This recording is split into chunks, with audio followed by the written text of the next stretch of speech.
ko. Tulungan niyo po ako. Huwag niyo pong tulutang mapangyari ang kahiyupang gagawin sa akin ng lalaking ito. Iligtas niyo po ako, Diyos ko. Hindi mo kami pwedeng saktan lang. Sa Lloyd ang mangkukulam. Mananagot ka kay Aling Amalia.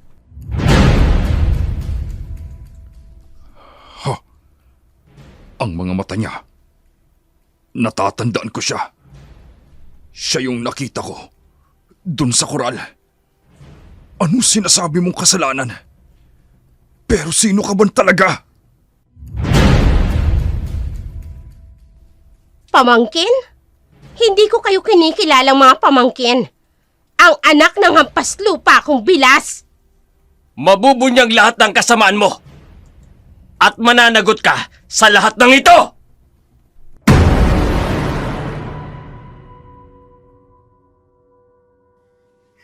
Sino nga ba ang tunay na aswang? Ang mga nilalang na nagtatago sa dilim o ang mga taong nagtatago ng dilim? Kumusta po kayo mga giliw naming taga-subaybay? Ang kwentong ibabahagi natin sa araw na ito, kwentong padala ng isa sa ating mga giliw na taga-subaybay. Subalit ang mga pangalan, lugar at pangyayari ay sadya naming binago upang mapangalagaan ang mga tauhang sangkot. Itago na lamang natin siya sa pangalang Azel, 19 na taong gulang, panganay na anak ni Terso at Elena Di Ocampo. Siya ang nag-aalaga ng kapatid niyang si Jomel, 10 taong gulang. Matino at mabait si Jomel, pero syempre makulit din tulad ng ibang bata sa edad niya.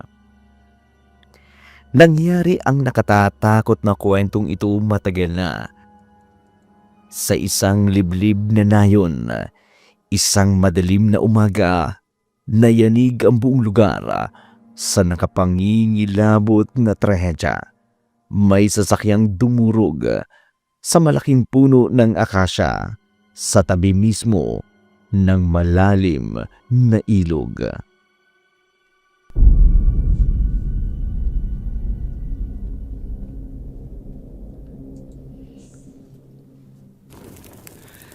Mga kapitbahay! Tulong! Tulungan niyo kami! May aksidente rito! Meron talaga. Gising na ang mga tao. Hindi na ako pwedeng magtagal rito. Baka may makakita pa sa akin. Ay, kumuha kayo ng tubig! Nasusunog ang unahang bahagi ng sasakyan! Ay, delikado kung sasabog yan rito sa kabayan! Bilisan ninyo! May magsikilos kayo! Ay, bilisan nyo! Hoy, tabi! May dala akong tubig! Bubuhusan ko!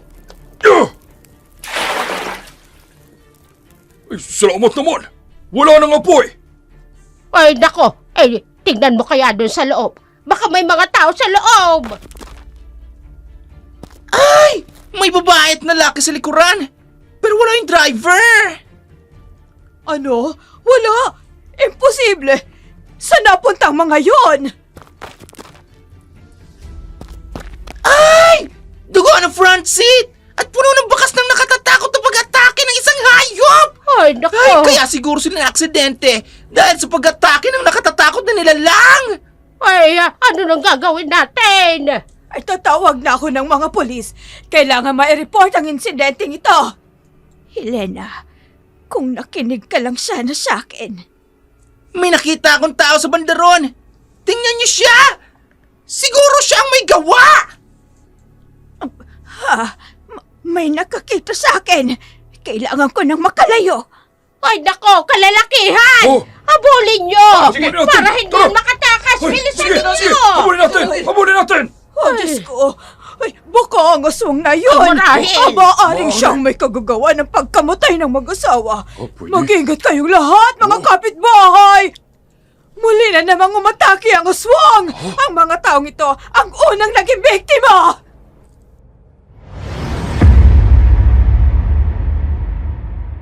Nasa paaralan ang magkapatid nang kumalat sa buong bayan ang nangyari sa mga magulang nila.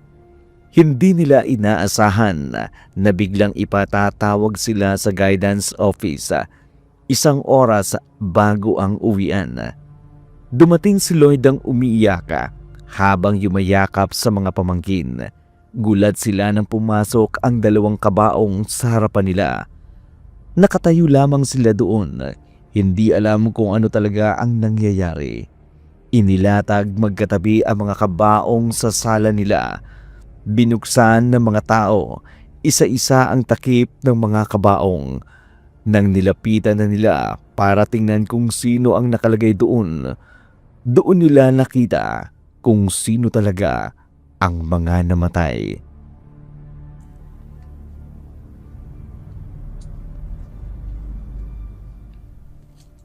Mama? Papa? Diyos ko, ano to? Anong nangyari sa kanila? Naganap ang aksidente habang nasa biyahe sila papunta sa isang business trip. Isang nakakatakot na nilalang ang lumitaw sa kanilang sasakyan. Bumangga sila sa isang malaking puno ng akasya. Tinangay ng hindi pa nalalaman nilang driver at naiwang wala ng buhay si Kuya Tirso. Katabi ang mama niyo. Wala nang nakapagligtas sa buhay nila dahil gabi pa lang naganap ang aksidente. Paano niyo po nalaman ang lahat ng iyan? Yan ba ang ulat sa inyo ng mga pulis? Oo, Hazel. Pinuntahan ko ang pinangyarihan ng aksidente. Kitang-kita ko ang nakakatakot na bakas ng halimaw sa sasakyan. Ang driver's seat, puno ng dugo. Parang may mali. Yung driver lang talaga yung pinunteriya. Tia, sila mama at papa ho ba? Ano ang itsura nila nung matagpuan sa loob ng sasakyan? Sugatan sila. May bahagi ng mga salamin na bumaon sa kanilang katawan. At magkahawak kamay silang namatay sa likod na bahagi ng sasakyan. Ate, totoo ba talagang lahat ng ito? Hindi ba ito isang panaginip lang? Jumel, Ate, hampasin mo nga ako. Kurutin mo ang mga braso ko. Gusto kong magising sa bangungot na to. Hindi pa patay sila mama at papa. Hindi pa sila patay. Jumel, gustuhin ko mangisipin na panaginip lang ito. Pero hindi. Totoo ang lahat ng mga nakikita mo.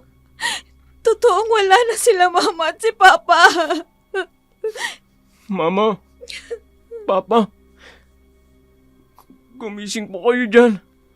Huwag niyo kaming iwan. Mga bata, ang mabuti pa siguro, magbihis na muna kayo ng inyong uniforme para naman maging komportable kayo. Mamaya lang, marami nang darating na mga tao. Nakakaya naman sa mga bisitang pupunta.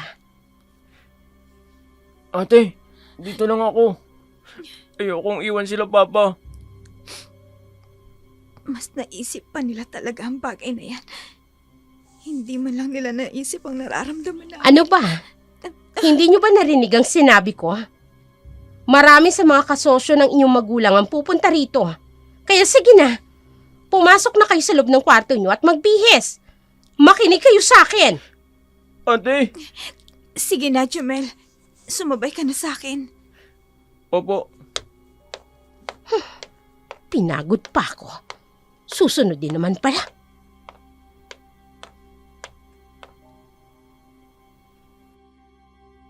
Dumating na ang mga kilalang kasosyo ng mag-asawa tulad ng inaasahan ni Hazel.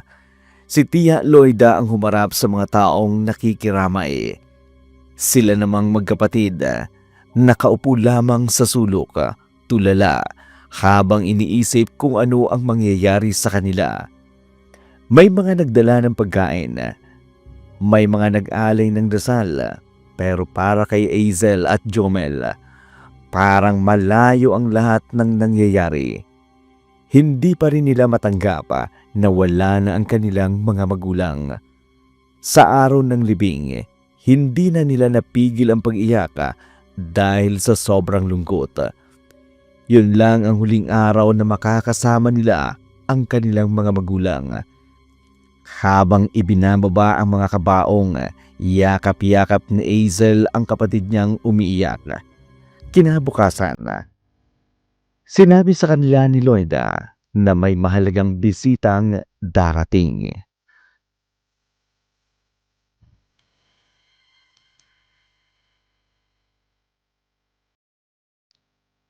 Ate, pwede bang ikaw na lang ang humarap kila Tiang? Jumel, hindi pwede. Darating ang abogado nila, Papa. May mahalagang bagay raw na sasabihin sa atin. Ate, wala naman akong alam sa mga ganyan eh. Ikaw na lang po. Kung pwede. Ganito na lang. Sumama ka muna sa akin saglit. Kung pwedeng hindi ka na makinig, saka kita pababalikin sa kwarto mo. Sige po, ate. Hazel? Jomel? Ano ba? Bakit ngayon lang kayo lumabas? Kanina pa nag-aantay sa inyo si Mr. Philip. Tara na sa salas. Dalian ninyo! Susunod na kami, Tia. Ate, ayoko kay Tiang Loida. Para siyang mangkukulam. Shh, ano ba? Huwag kang maingay. Baka mamaya marinig ka niya. Tsahin kong nakabihis nga. Maganda. Pero isang... Jomel? Anong nakakatawa? wala po. May naalala lang po kasi ako nang makita ko kayo. Siguro, nagagandahan ka sa suot ko. Tama ba? Opo, Tiang. Bagay na bagay po sa inyo eh. Bagay siyong itawag Tiang Loidang mangkukulam. Napakabait mo talagang bata, ano? Mamaya ka sa akin. Jumel, sabi nang huwag makulit eh. Ate, sinasabi ko lang naman kung anong totoo eh. Ano po bang gusto nyo? Magsinungaling ako? Tama na yan. Nasa harap na tayo ng bisita. Attorney Philip, magandang araw po sa inyo. Magandang araw sa inyo lahat. Sila na ba ang magkapatid? Yes, attorney. Attorney, ako po si Hazel, ang panganay na anak ni Tirso de Ocampo. May dalaga na palang anak si Mr. De Ocampo. Ilan taon ka na, Iha? 19 years old po, attorney. 2 taon pa. Tutuntong ka na rin sa legal age. Tungkol sa bagay na yan, ano bang mahalagang bagay ang ihahayag ninyo sa amin ng mga bata? Una sa lahat, tanggapin niyo muna ang aking pakikiramay sa inyong mga magulang. Andirito ako para sa usaping legal ng mga iniwang ari-arian, negosyo at yaman na dapat ninyo matanggap. Pero may tinatawag tayong incapacity to inherit outright. Incapacity to inherit? Wala kaming kapabilidad na makuha yun? Bakit? Attorney, linawin po ninyo. Hindi ko maintindihan ang salitang sinasabi ninyo. Incapable kaming makuha ang aming mana? Hazel, makinig muna kayo sa ipapaliwanag niya. Wala siyang sinabing hindi niyo makukuhang pamana sa inyo ng mga magulang ninyo. May tamang edad lang na dapat ikonsidera. Tama ang tsaloyda nyo. Kayo pa rin ang legal na tagapagmana ng inyong mga magulang. Pero ang ibig sabihin ng sinabi ko sa inyong incapacity to inherit outright, nasasaklaw sa batas na ang mga anak na wala pa sa hustong gulang ay hindi maaaring humawak ng kahit anuman sa kanilang mamanahin hanggat hindi pa kayo tumutungtong sa edad na 21. At nakalagay din doon sa last will and testament na ginawa ng inyong mga magulang. Mamanahin nyo ng ganap ang mga property na inyong mamanahin kapag tumuntong na kayo sa edad na 21. At ang ibig sabihin lang nito, ako ang pinakamalapit na kadugo at kapatid ni Kuya Tirso. Ako ang pansamantalang mamamahala ng lahat. Tama po ba, attorney? Just to remind you, Miss Loida, mamamahala at hindi magmamayari. Oo naman, attorney. Tatandaan ko ang bagay na yan. Ayon sa huling habilin ng mga magulang ninyo at sa batas, siya ang mangangasiwa sa lahat. Pero Feel na feel ko na sana. May pero pa. pansamantala lang ang lahat. Malinaw pa rin na nabanggit na wala siyang karapatang ibenta, isanla at ilipat ang pag-aari ninyo. Lahat ng kikitain, nakalaan para sa kapakanan ninyong magkapatid.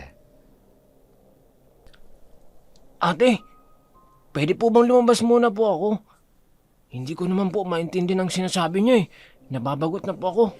Attorney, pwede bang lumabas muna ang kapatid ko? Napakabata pa niya para unawain ang mga bagay na ito. Nandirito naman po ako para makinig at tandaan ang lahat ng mga habili nila mama at ni papa. Sige na, wala namang magiging problema dun. Eto, ibibigay ko sa'yo ang last will of testaments. Mas makabubuting basahin mo na rin maigi. Salamat po, attorney. May mga huling bagay lang pala akong ipaalala sa'yo, Miss Loida. Bago matapos ang pag-uusap natin, malaki ang magiging responsibilidad mo sa lahat ng ipamamahala sa iyo. Anumang irregular na bagay na gagawin mo sa mga mana at sa mga bata, maaaring grounds para makasuhan ka. Kaya hindi basta-basta ang mga bagay na ito. Nagkakaintindihan ba tayo? Yes, attorney. Konting bagay lang po, attorney. Ipaliwanag niyo po sa akin ng maigi ang lahat ho ng nakasulat sa huling bahagi ng papeles na ito. Sige, ako ang bahala magpaliwanag. Hindi ko inaasahan. Magiging interesado sa Isel na malaman ang lahat ng bagay sa mana. Kapag nagkataon, siyang magiging malaking hadlang sa lahat ng plano ko. Bakit ba kasi hindi pa sila namatay lahat? Nakakainis! Lumabas si Jomel sa hardin dahil sobrang bored na siya. Hindi siya sanay na nakaupo lang ng matagal sa isang sulok. Mas gusto niyang maglaro at mag-enjoy sa labas ng hardin kaysa makinig sa mga usapan na hindi pa naman niya maiintindihan. Habang naglalaro siya mag-isa, may nakamasid pala sa kanya mula sa isang sulok. Isang matandang babae na tahimik na pinagmamasdan ang masayang paglalaro ni na Jomel. Hindi napansin ng bata na may nanunood pala sa kanya hanggang sa naramdaman niya ang presensya nito. Nagulat pa nga si Jomel sa biglaang paglapit ng matanda sa kanya. Hindi niya inaasahan na may ibang tao pala sa hardin, pero mukhang mabait naman iyong matanda. Kaya hindi siya natakot ng gaano. Curious lang siya kung sino ito at bakit ito nandoon sa hardin. Iho, abay mukhang masaya kang naglalarong mag-isa dito sa labas. Opo, ayoko po kasi sa loob eh. Puro problema ang pinag-uusapan nila. Problema? Tungkol naman saan? Hindi ko po alam eh. Tungkol po ata yun sa pagkamatay ni na mama at papa. At ang Chang Loida naman ang mag-aalaga sa amin. Ayoko pa naman sa kanya. Mukha siyang bruha. Naku, iho, huwag kang magsasalita ng masama tungkol sa kanya. Bad yun. Mas bad siya. Lagi niyang inaaway no ng mama ko eh. Tapos si papa, pinababayaan lang siya. Nakakainis. Ayokong kasama si Lloyd ang mangkukulam. Gusto mo bang ako na lang ang magbantay sa'yo? Pwede po ba?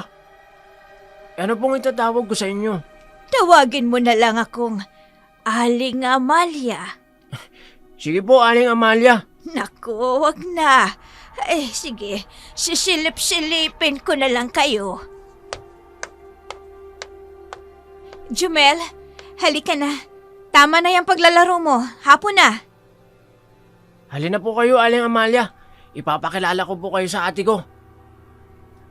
Ate, halika. May gustong makipagkilala sa'yo. Ha? Sino? Si Aling Amalia. Baho kong kaibigan. Hala, nasa na siya?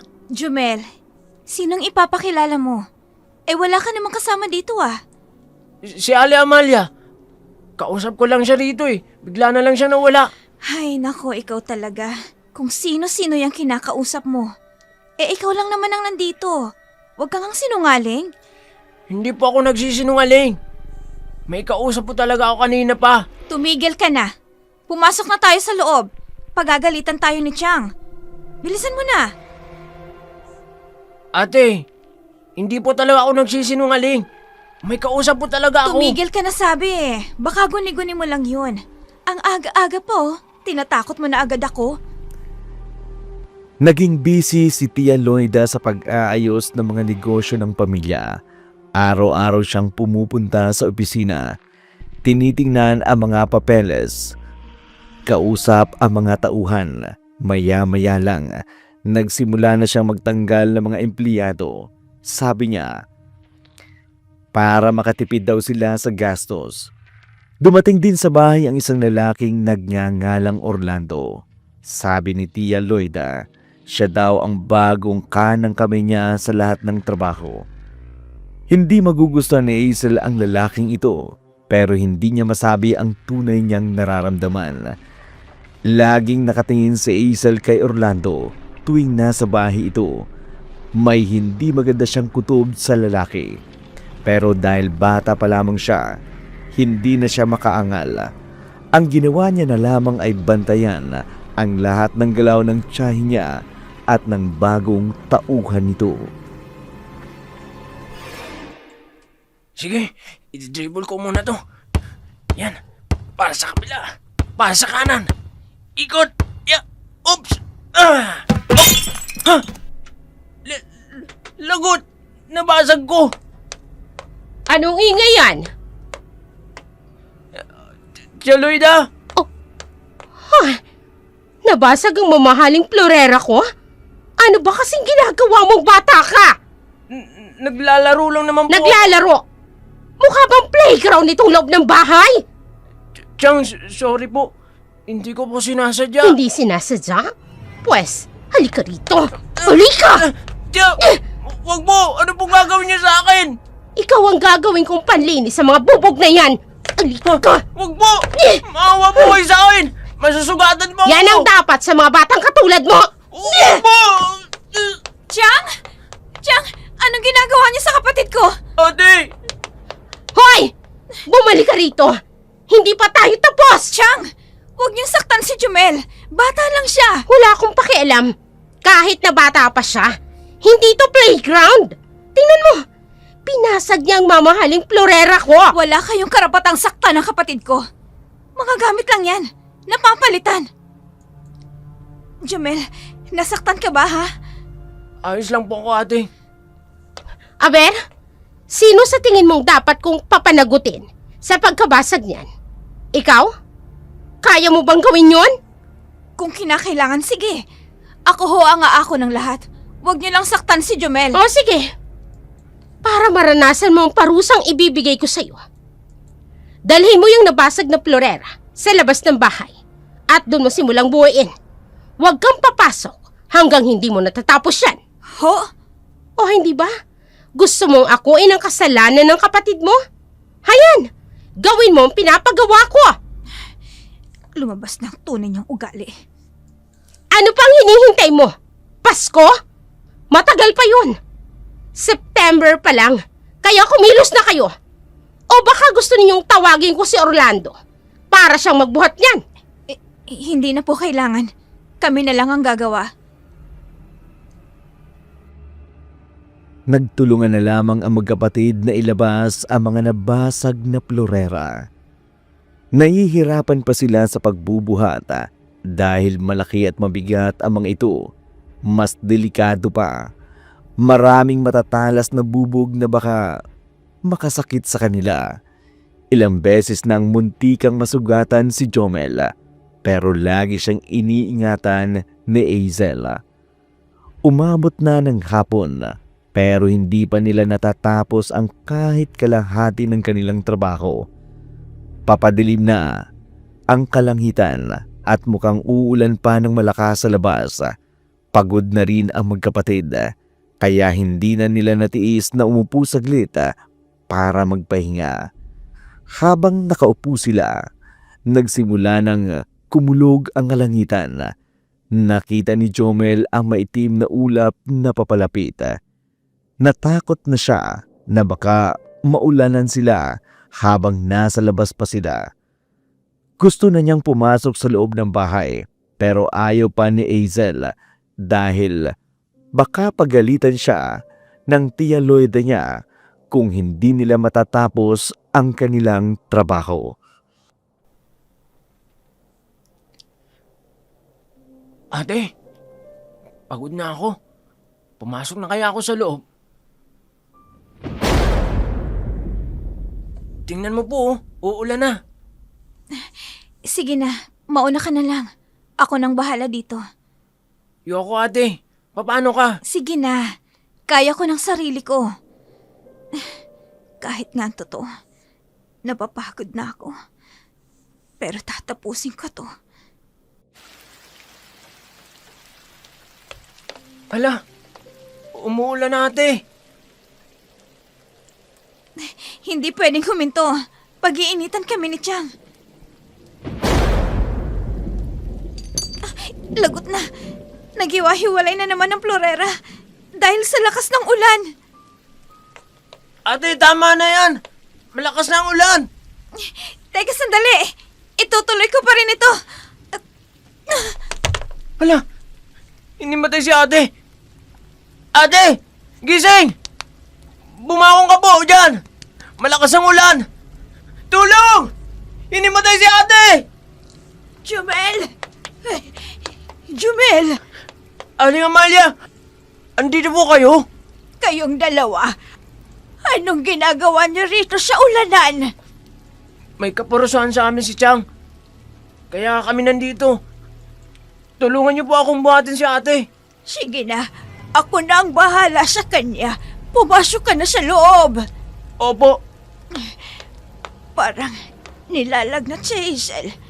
Kailangan niyang makapasok sa loob ng bahay at makapagpalit agad ng damit. Anong nangyayari rito? Bakit walang malay yan? Bakit hindi mo tanongin ang sarili mo? Nagkaganyan siya nang dahil sa kagagawan mo. Sino ka bang matanda ka? At anong karapatan mong pagsalitaan ako ng ganyan? Bitiwan mo ang pamangkin ko. Chang, wag po. Kundi dahil sa kanya, hindi may papasok si ate Hazel rito. Nawalan po siya ng malay. Oh, masama nga ata ang lagay ni Hazel. Magkakaproblema pa ako kung lalala ang lagay niya. Busy akong tao. Hindi ko siya magagawang alagaan. Sige, papapasukin kita ngayon. Pero hindi ka magtatagal. Ayoko ng estranghera. Ayaw talaga ni Loida na nandun si Amalia sa bahay nila. Pero wala siyang mapagpipilian dahil may sakit si Hazel. Hindi niya gusto mag-alaga mismo sa pamangkin niya. Kaya tinanggap na lamang niya si Amalia. Pero temporary lang. Gabi na nang maisipan niyang tingnan sa bintana yung florera na binubuo nila kanina sa labas. Nagulat siya nang makitang buo na ito. Nakapagtataka dahil napakalakas ng ulan kanina. Imposible namang natapos nila iyon ng ganong kondisyon. Mas lalo pang lumala ang masama niyang kutob sa matandang si Amalia. Pakiramdam niya may lihim itong itinatago. O may kakaibang kapangyarihang hindi natural yung nangyari sa florera. Kaya para hindi na lumala ang sitwasyon, bago pa man makagawa si Amalia ng kahit na anong hindi maganda, nagplano na kaagad si Loida. Tinawag niya si Orlando para gumawa ng paraan na mapalayo ang matanda sa bahay nila. Gusto niya ang dahilan para makaalis ito.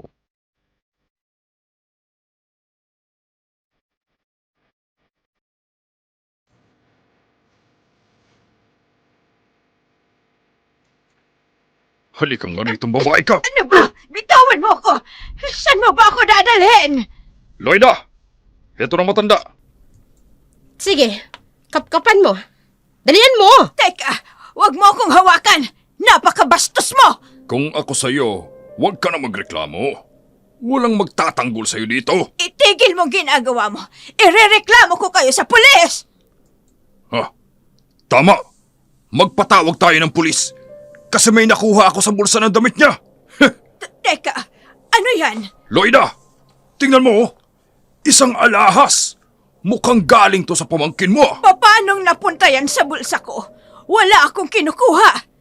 Ikaw na lalaki ka. Patibong mo lang ang lahat ng ito. Sige na, Orlando. Palabasin ang matandang yan. Bitiwan mo na ako. Ano ba? Itigil niyo yan. Bakit siya naririto? Hazel, bakit ka bumangon?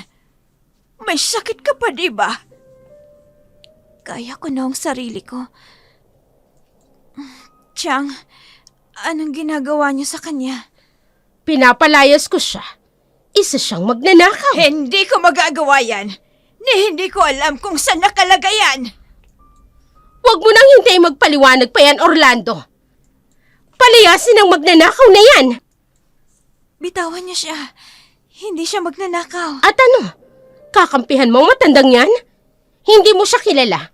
At hindi natin alam kung saan galing ang matandang yan. Oo, mahirap lang ako.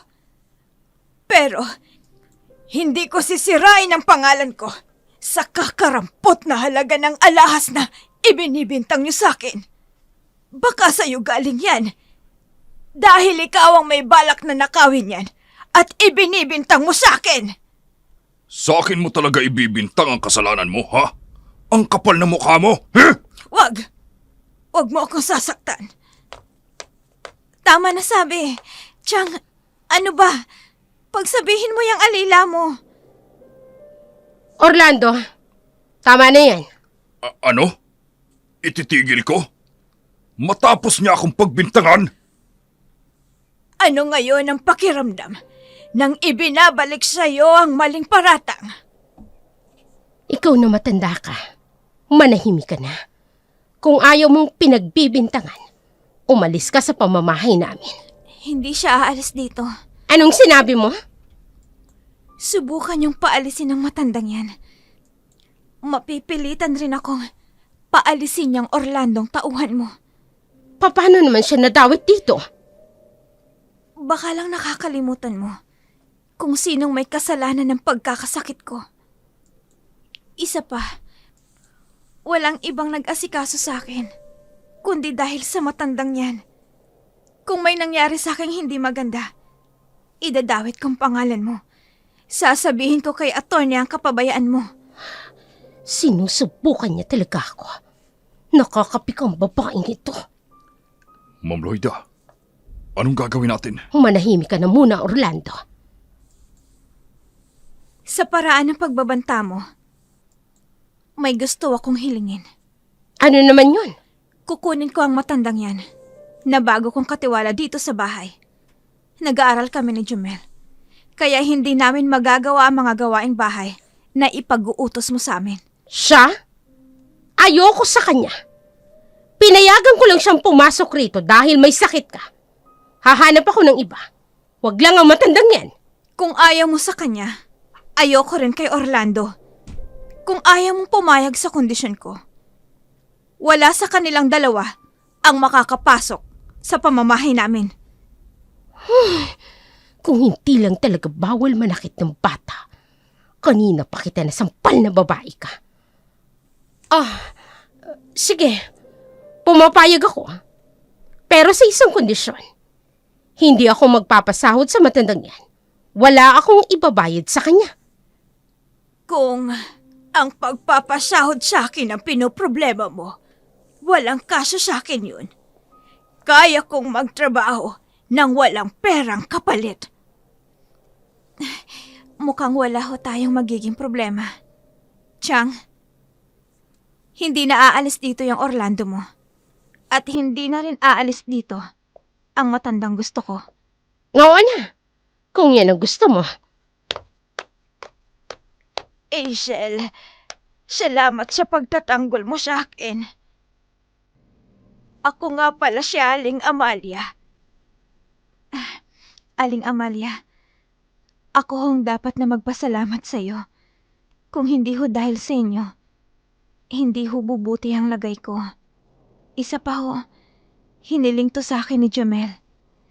Hindi ko kayang tanggihan ang kapatid ko. Maayos naman ang unang linggo ng trabaho ni Amalia sa bahay nila. Madali niyang nakasundo si Hazel. Mabilis din niyang naintindihan ang mga gawaing ibinigay sa kanya. Tuwing umaga, maaga siyang bumabangon para magluto ng almusal. Tuwing hapon naman, naglilinis siya sa buong bahay.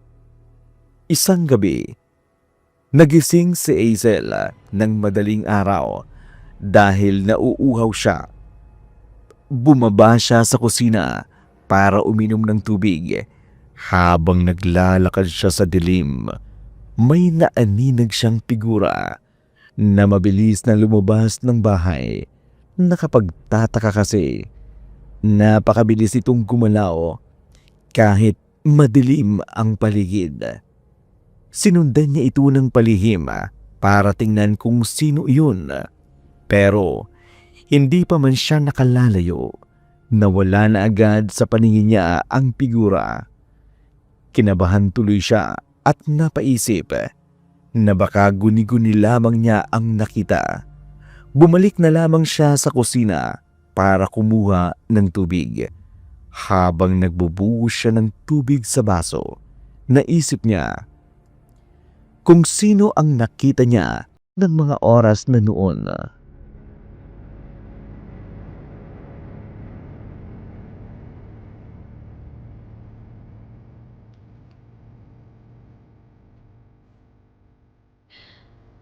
Saan kaya nagpunta yon? At sino yung nakita kong lumabas? Ang bilis naman niyang nawala. Hazel? Ay! Ay! Aling Amalia! Kayo ho pala. Ginulat niyo ho ako. Oh, bakit ba? Parang nakakita ka ng multo. Nasa labas po ba kayo kanina? Paano ho kayo napunta dito sa kusina? Nasa labas? Hindi. Hindi ako lumalabas. Galing ako sa kwarto ko. Bakit? Ay, kung galing ka sa kwarto nyo, sino ho yung nakita ko kanina na lumabas ng bahay? Aba, anong malay natin? Baka ibang tao yun. Siguro nga ho. Huwag mo na lang yung intindihin. Baka guni-guni mo lang ang nakita mo. Siguro nga po. Baka dala lang ho ng pagod ko sa eskwelahan. Aling Amalia, ano ho yung tinitimplan nyo? Ang bango ho Parang amoy halamang gamot. Ito ba? Halika, tikman mo. Maganda ito sa katawan. Mainam ito sa'yo. Lalo na't kagagaling mo lang sa sakit. Talaga ho? Sige, titikman ko ho. Ang pait? Hindi ka talaga sanay uminom ng mga dahon-dahon, ano? Siguro nga ho, Aling Ami. Pero may kakaibang hagod sa lalamunan. Baka kapag nakasanayan kong inumin yan, masasanay na ho ako. Aba, talaga bang gusto mong masanay? Gagawang kita palagi. Sige ho. Hazel, may gusto lang sana akong itanong sa'yo. Ano ho yun? Handa ka bang pagkatiwalaan ako sa kahit anong mangyari, Iha? Bakit nyo po naitanong sa akin yan? Sa tono ho ng pagtatanong nyo, parang may hindi magandang mangyayari sa amin. Nag-aalala lang ako sa inyo. sa paraan kung paano kayo tratuhin ni Loida. Para bang hindi kayo pamangkin kong ituring. Masanay na ho kayo sa tiyahin kong yun. Mulat sa pool, nabuhay pa ang mga magulang namin. Ganyan na ho talaga siya. Ay kaya nga, Iha, mag-iingat ka. At lalong-lalo na sa lokong tauhan ng babaeng yon. Natatakot ako. Baka gawan kayo ng hindi maganda. Nako, subukan niya lang ho talaga. Dahil hindi ko siya uurungan. Huwag ho kayo mag-alala. Lagi po ako mag-iingat. Paano po? Babalik na po ako sa kwarto ko. Maaga pa po ang pasok ko bukas. Sige na. Ako nang bahalang maghugas ng mga pinanggamitan mo. Salamat ho. Magandang gabi ho ulit, Aling Amalia. Mabilis na lumipas ang mga linggo. Unti-unting nararamdaman ng magkapatid ang pagbabago sa kanilang buhay. Hindi lamang sa pag-aaral nila, pati na rin sa araw-araw nilang pamumuhay. Nagsimula nang maging mahirap ang lahat para sa kanila. Lalo na sa pagkain, mas lalo pang lumala ang kalidad ng mga ulam na inihahain sa kanila. Hindi masarap ang mga pagkain. Minsan parang hindi pa nga luto ng maayos. Dahil dito, unti-unti nang humihina ang pangangatawan nila. Nawala na din sila ng ganang kumain. Tuwing kakain sila, tahimik lang silang nakaupo sa mesa. Nakatingin lang sa pagkain na hindi niya naman nila gusto. Pero dahil sa takot silang magreklamo sa kanilang tiyahin, kinakain pa rin nila kahit ayaw ng kanilang sikmura. Nagiging mas mahina ang katawan nila dahil sa kulang na nutrisyon, pero wala silang pagpipilian kundi tanggapin ang sitwasyon na iyon.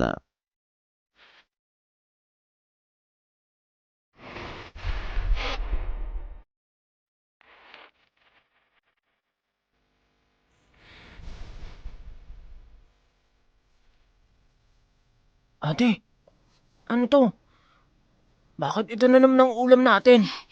Jumel, kumain ka na lang. Kung magrereklamo ka, baka pagalitan ka na naman ni Tia. Iba paano akong kakain? Kung hindi naman mukhang pagkain nasa mesa natin. Hoy, kayong dalawa, paano yung bulungan ninyo dyan? Bakit hindi pa kayo kumakain? Sino naman po sa tingin yung kakain yan? Bukod sa ulam na yan kagabi, parang kaning baboy na inihain lang sa mesa. Anong sinabi mo? Sinasabi mo bang hindi masarap ang luto ko? Sinangag yan! Bulag ka ba? Kayo palang nagluto niyan, Chang. Kaya pala parang kaning baboy. Puisat na bata ka ha! Anong karapatan mong laitin ang luto ko? Huli ka nga rito. Nang mabuti pa, isusubo ko mismo dyan sa bibig mong sinasabi mong kaning baboy. Ayan! Tikman mo! Chang! Hindi ba Chang, masarap? tama na po! Mabubulunan na Yan lang ang nararapat sa kanya. Masyadong reklamador! Itigil niyo na to! Maawa kayo sa kapatid ko! Lumalabang ka na rin sa akin na babae ka! Hindi na tamang ginagawa niyo sa kanya. Masyadong matabilang dila ng batang yan. Paano hindi tatamaan sa akin? Nagsasabi lang naman po siya ng totoo. Kaya wag niyo kaming tratuhin na parang hayop. Napakabastos ng ugali ninyo. Ipinagluto ko na nga kayo. Magre-reklamo pa kayo! Ipinagluto? Chang, tingnan niyo nga po yan. Kung makakain pa yan. Ate, Jumel, pahingi po ako ng tubig. heto Jumel, uminom ka. Ay, napaka-arte nyo! Kung alam nyo lang ang ginagawa ko, para ito sa inyo! Para sa amin? Ang alin? Ang tipirin kami sa pagkain? Hindi na po ata tama yun, Chang. Hindi mo na nga kami binibigyan ng tamang baon. Pati ba naman sa pagkain? Ganito rin ang gagawin nyo? Sumusobra na po kayo sa amin. Nasa krisis ang negosyo ninyo. Ginagawa ko lang ang paraang magagawa ko para kahit papano maisaayos ang pamamalakad ng pera ninyo. May isa sa ayos ba talaga? O para Magdahan-dahan ka sa pananalita mo, Hazel. Baka hindi lang si Jomel ang masaktan ko, pati ikaw na rin. Chang, hindi na po makataong ginagawa niyo sa amin. Hindi namin alam kung talagang ikabubuti namin yung pagtitipid ninyo. Bakit hindi kayo magsabi ng totoo? Manahimik ka! Wala kang alam. Wala kang karapatang pagsabihan ako ng ganyan. Kung ayaw niyo ng pagkain, di wag kayong kumain! Tara na, Jomel. Pumasok na lang tayo sa kwarto. Mas matitiis ko pang magutom kesa pa kainin ako ni Chang ng mga nasa mesa. O di hala, sige! Pumasok kayo sa kwarto nyo. Tingnan natin kung hanggang saan kayo tatagal. Tingnan natin kung gaano katibay ang mga sikmura ninyo. Ang arte. Sinangag naman talaga to. Nagbigay si Loida ng sobrang daming trabaho kay Amalia. Ginawa niya ito para hindi makausap ang magkapatid. Alam niyang si Amalia lang ang nagbibigay ng lakas sa loob sa dalawang bata, kaya gusto niyang ilayo ito sa kanila. Isang gabi, sa gitna ng malakas na ulan, tulog na ang lahat sa bahay. Mahimbing ang pagkakatulog ni Hazel sa kwarto niya. Hindi niya napansin may lalaking dahan-dahang pumasok sa kanyang kwarto. Walang ingay na tinakpan ng lalaki ang bibig ni Hazel. Buhat-buhat niya ang dalaga na tulog pa rin dahil sa sobrang pagod. Dinala nito si Hazel sa isang abandonadong koral sa liblib na bahagi ng lugar nila. Doon ay nagising si Hazel. Nagulat siya na nasa ibang lugar na siya. Nakatali na ang mga kamay niya at hindi niya alam kung paano siya nakarating doon. Mas lalo siyang natakot nang makita niya kung sino ang nagdala sa kanya sa lugar na iyon.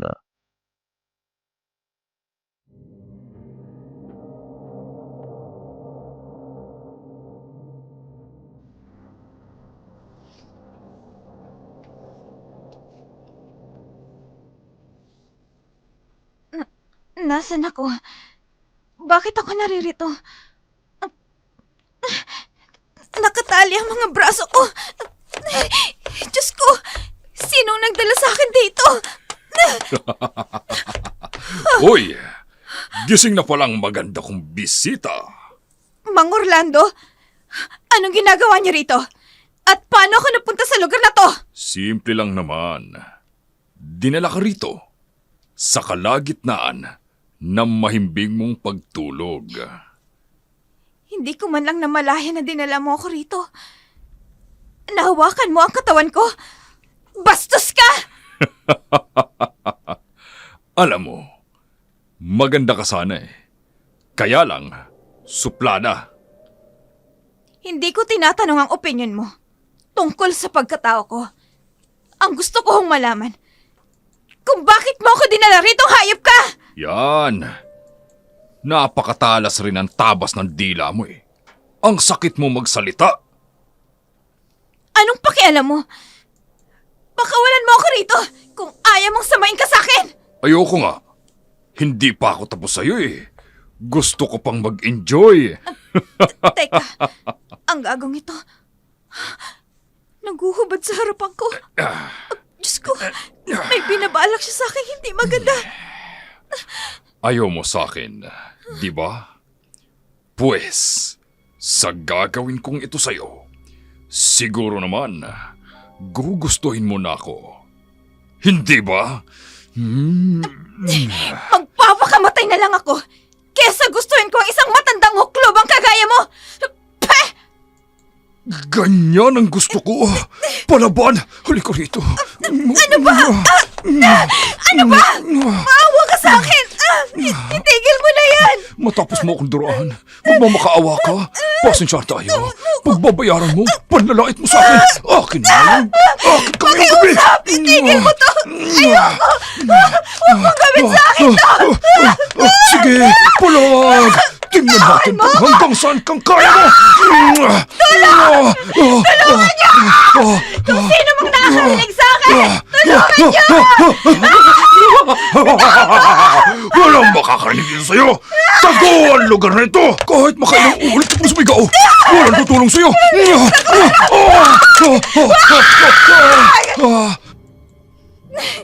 Huwag niyo akong tulutang mangyarang kayo pang gagawin sa akin ng lalaking ito. Iligtas niyo po ako! Dito ko naamoy ang malansyang pagkatao ng lalaking yun. Dito, humanda ka sa akin. Buisit! Anong ingay yun? Kidlat lang ba yun? Na tumama sa bubungan? Storbo! Nasaan ang flashlight ko? Parang may bumagsak sa bubungan. Kung sino man ang bagay na yun, kung ano man yun, nagpapasalamat ako. Nilubayan ako ng hayop na to. Nakakainis! Nasaan kang istorbo ka? Sinisira mong oras ng kaligayahan ko!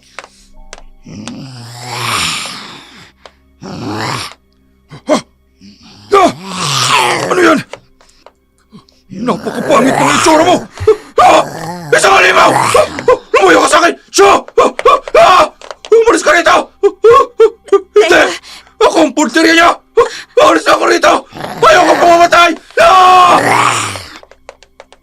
Teka, anong nangyayari? Umalis na si Mang Orlando. Basta niya na lang akong iniwan dito. Diyos ko, kailangan ko nang makawala dito. Tulong! Tulong! Pakawalan niyo ako rito! Pakiusap! Tulong! Ate Sel! Jumel! Nasaan ka? Ate! Si Jumel yan! Jumel! Nandito ako, Jumel! Tulungan mo ako dito! Jumel, dali! Tulungan mo ako! Hindi makapaniwala si Jomel sa nakita niya. Nakatali ang mga braso ng ate niya. Punit-punit ang mga damit nito. Mabuti na lang, dala niya ang jacket niya. Kaya natakpan niya agad ang ate niya. Bigla namang dumating si Aling Amalia. Dala ang payong. Mukhang hinahanap din niya si Hazel. Nag-aalala siyang lumapit sa magkapatid para tulungan silang makaalis ng lugar na iyon. Sabay-sabay silang naglakad pabalik sa bahay. Hinawakan ni Jomel ang ate niya sa isang braso habang si Aling Amalia naman sa kabilang braso. Tahimik lang si Hazel habang naglalakad. Pero bakas pa rin sa kanyang mukha ang takot sa mga nangyari. Pagpasok nila sa bahay, iniupo nila si Hazel sa sofa. Kumuha si Amalia ng tubig para painumin. Ang babae. Bantay na bantay naman ni Jomel ang ate niya. Hindi niya alam kung ano ang pwedeng mangyari. Natatakot rin si Jomel na baka may ibang masama pang mangyari sa kanyang ate.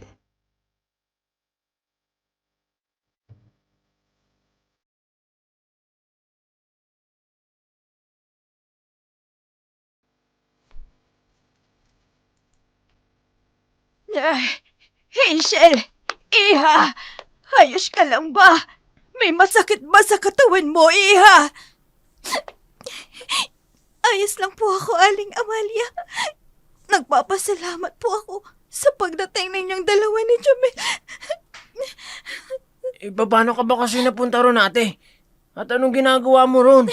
Hindi ako nagpunta doon. Tinangay ako ng hayop na Orlandong iyon.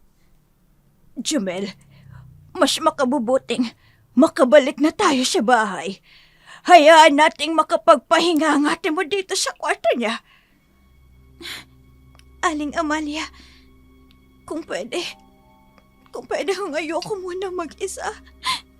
Doon po ako sa kwarto ni Jomel matutulog. Huh? Bakit sa kwarto ko, ate? Hindi tayo kasya sa kama ko. Meron namang malaking upuan doon. Pwede na ako ron. Ayoko sa kwarto ko. Lalong-lalo na kung Kung mag-isa lang ako sa kwarto, natatakot na ako. Sige po, ate. Ay, sige na. Dali. Pasok na sa loob. Ayan na naman ang ulan. At saan kayo nang galing? Alanganin na ng oras ng gabi. Chong, si ate, sinundo namin sa labas. Sa labas? Anong ginawa mo ron? At bakit hindi mo tanungin ang magaling mong tauhang si Orlando? Inutusan ko siya na kunin ang mga kalakal na darating sa bayan. Paano siyang nadamay rito? Ang walang hiya niyong tauhan. Pinagtangkaan akong gahasain. Ang hayop na yon. Anong sinabi mo? Imposible yan! Anong imposible? Sa itsura pa lang ng lokong yun, hindi na mapagkakatiwalaan. Sinungaling! Hindi niya magagawa sa akin yun. Tapat sa akin si Orlando. Hindi niya ako magagawang lukohin. Kaya wag mo siyang pagbibintangan ng kung ano-ano. At may relasyon kayo ng gagong yun?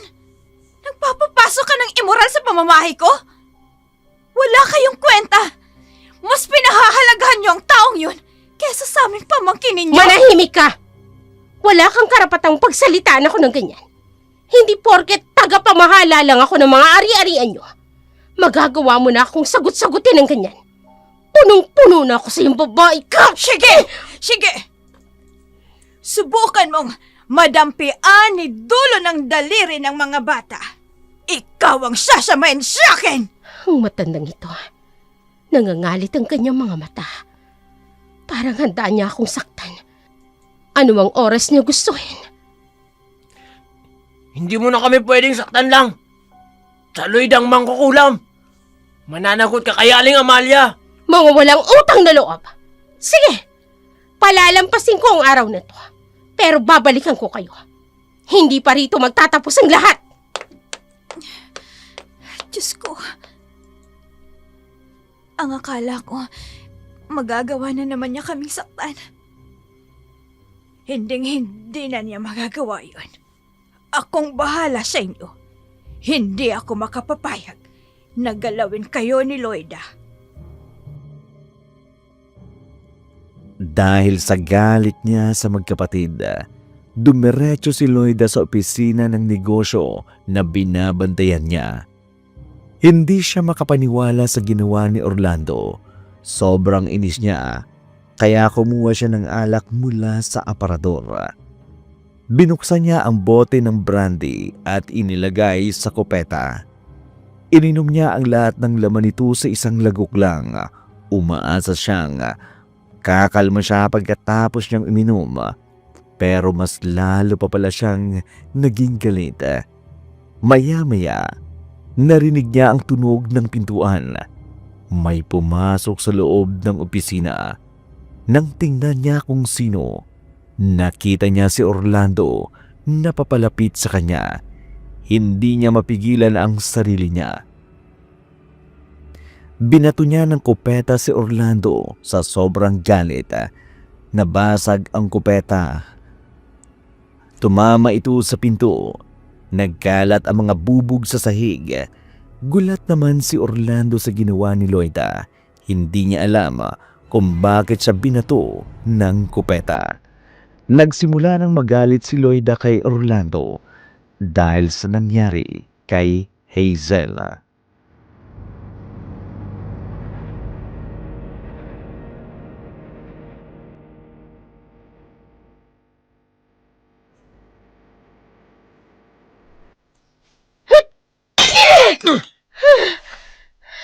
Lloyd na naman, bakit mo ako binato ng kopita mo? Balak mo ba akong patayin, ha? Walang hiya kang tamuho ka? Ang kapal na mukha mo magpakita sa akin rito? Matapos mo akong gaguhin? Teka naman, Ano? Lloyd, my loves, bakit ka ba nagagalit? Ito na nga ako. Nakabalik na ako galing sa pinapatrabaho mo. Namiss mo ko agad, ha? Puisit ka, Orlando. Anong galing sa pinapatrabaho ko? Sinong niloloko mo, ha? My loves, huwag ka na magtampo. Ano ba kasing kinagagalit Huwag mo akong my loves dyan! Matapos mong gapangin ang pamangking ko? Dito ka ngayon maghuhugas ng kamay ng kasalanan mo? Sira ulo ka ba, ha? Ibinibigay ko naman sa ang lahat. Bakit naman pati si Hazel na yon papatulan mo? Ito naman Huwag mong pagsilusan yun. Napagtripan ko lang siya. Ang sama kasi ng tingin niya sa akin Gusto ko lang turuan ng leksyon. Puiset! Dahil ba mas bata yung kaysa sa akin? Kaya gusto mong tikman? Oo naman. Kulubot na kasi at makunat na yung sayo. Hindi tulad nun. Sariwa at mabango.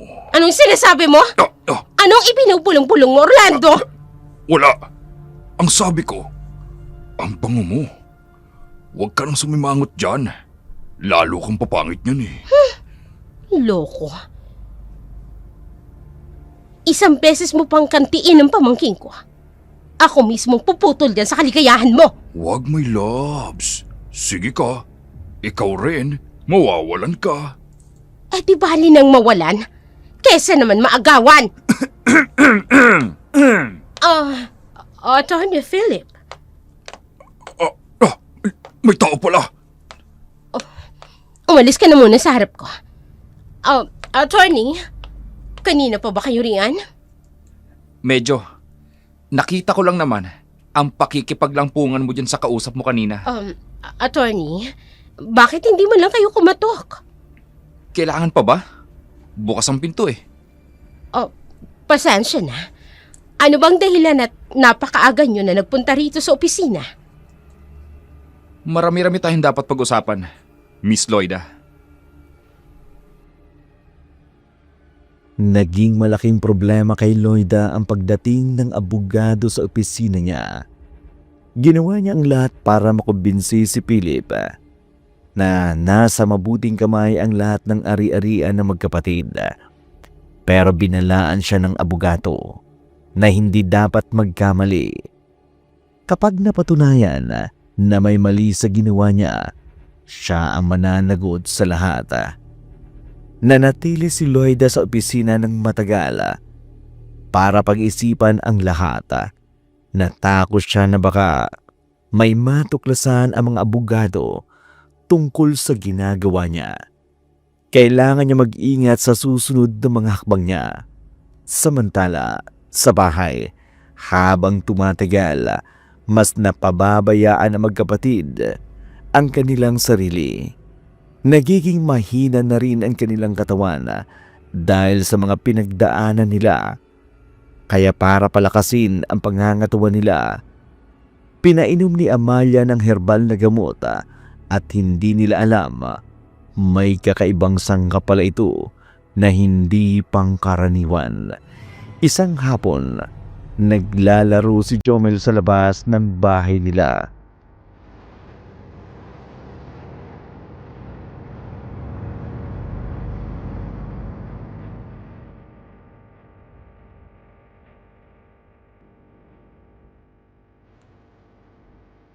Oops! Ayan! Nakuha ko na! Ipapasa ko to kay Berto! Diyan, mag-dribble ako! Papunta sa kabilang court! Oops! Hoy! Shit! Sa pool! Hoy! Bata! Itigil mo nga yan!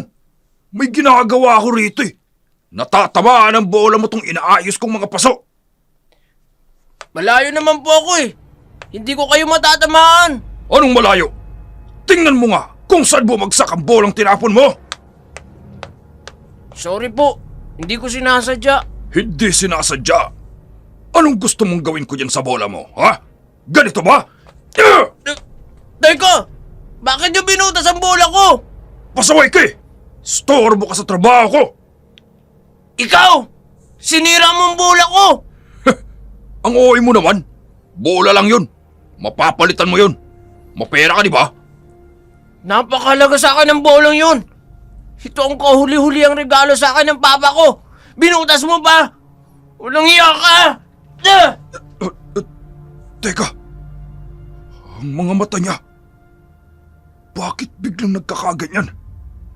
Napakatalim kong makatingin. Namumula. At parang handa na niya akong atakihin. Mananagot ka sa akin!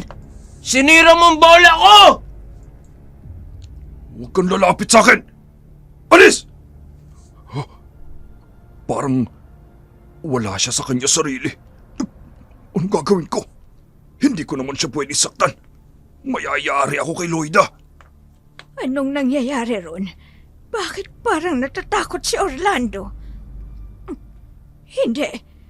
Si Jumel! Jumel! Jumel! Pagsisisihan mo pagsira ng bola ko! Huwag! Huwag ka lalapit sa akin! Huwag! Jumel! Sandali lang! Itigil mo yan! Mananakot ka sa akin! Halika rito! Nababaliw na yung batang yan! Hawakan mo lang yung tanda! Baka kung anong gawin sa akin yan! Bitiwan mo ako! Halika rito! Jumel, tama na! Ano pang hinihintay mo? Kung ayaw mong abutan ka niya, umalis ka na! Aalis na talaga ako! Baka kung ano pang magawa sa akin ng batang yan! Bumalik ka rito! Hindi pa tayo tapos! Jumel, tama na. Itigil mo na yan. Ako ito, si Aling Amalia. Makakasakit ka na kung hindi ka hihinto sa pagwawala mo. Ikalma mo ang sarili mo, Jumel. Hindi na tama ang ginagawa mo. Pagbabayarin ko siya sa pagsira niya sa bola ko! Huling alaala sa akin ng papa ko to. Mananagot siya sa akin! Sige na, Jumel. Tama na. Kumalma ka na muna. Tama Regalo na. sa akin niya ang papa ko! Sinira niya! Wala nang bola ko! Huwag ka mag-alala. Sige na. Hahanap tayo ng katulad ng bolang yun. Huwag ka nang umiyak pa, ha? Sige na. Kumalma ka na. Sige po, Aling Amelia. Sige na. Pangako yan. Papalitan na lang natin ng bago. Salamat po, Aling Amelia. Elena, pagmasdan mo ang mga anak mo. Ganito ba ang pangarap mo sa kanila? Kasalanan mong lahat ito. Pinabayaan mo siyang lumaki. Kasama ang mga balasubas na mga taong ito. Nakakaawa sila. Nagsumbong si Orlando kay Loida sa biglaang pagbabago ni Jomel noon. Pinagtawanan lamang siya nito imbes na paniwalaan para mabaling sa iba ang takot na nararamdaman nito. Inutusan niyang magpunta sa bodega. Dinala niya roon ang mga papeles na matagal na nilang gustong itago. Hindi napansin ni Orlando na sinusundan siya ni Amalia. Maya-maya pa may nakalimutan siyang dalhin kaya bumalik siya sa loob. Iniwan niya na bukas ang pintuan ng bodega. Nakita ni Amalia ang pagkakataon kaya pumasok siya ng tahimik. Isa-isa niyang tiningnan ang laman ng kahon. Nakita niya ang isang envelope na may mahalagang papeles. Nakasulat doon ang malaking utang ni Loida. Agad niya itong kinuha at mabilis na umalis. Pagpasok niya sa bahay, nakita niya si Loida.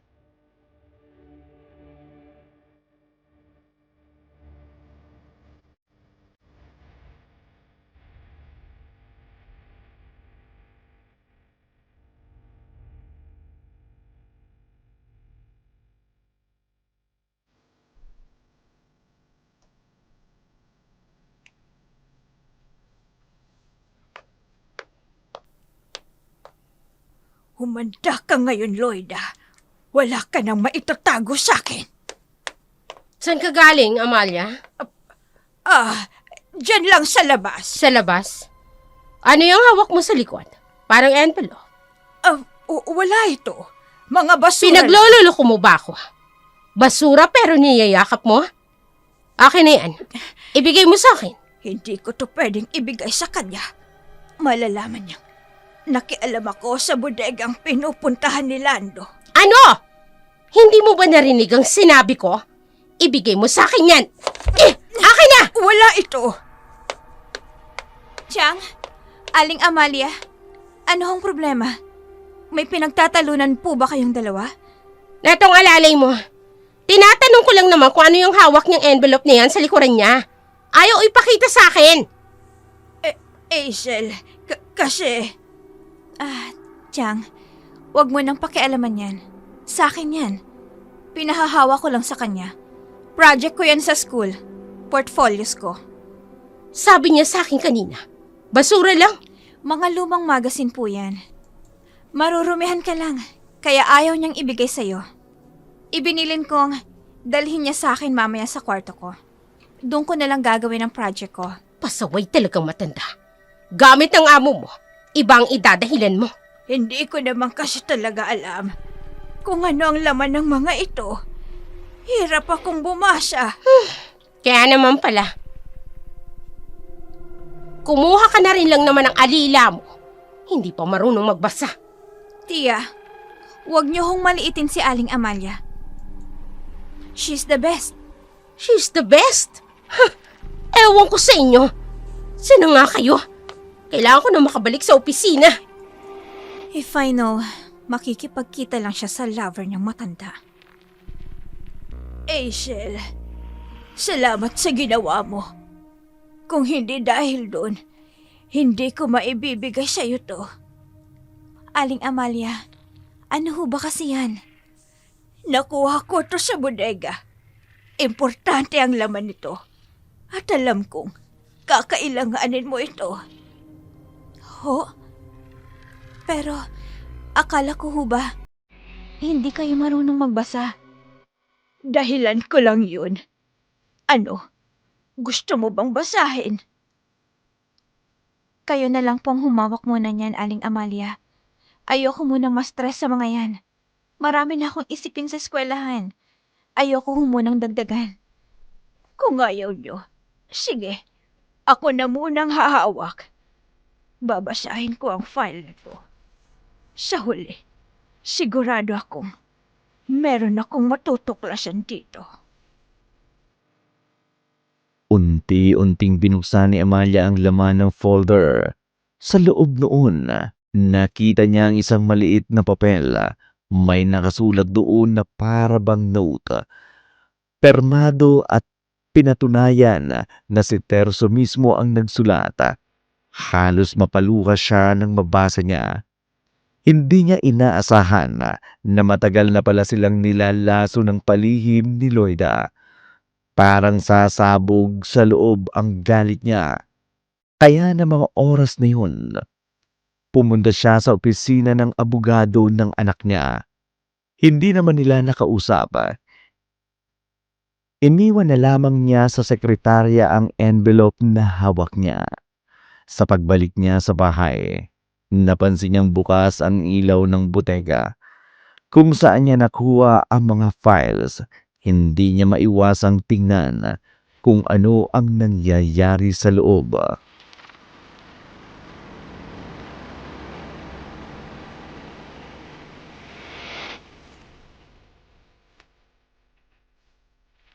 Si Orlando? Anong ginagawa niya rito mag-isa? Kinakabahan ako sa pinapaligpit sa aking mga gamit dito ni Loida. Pakiramdam ko, may nakalimutan akong tingnan sa loob ng bodegan to. Ha? Ang monitor. Bakit ngayon ko lang naalala? Ang alam ko, gumagana ito nung gabing dinala rito mag-asawa. Bubuksan ko nga. Uy, gumagana pala ito.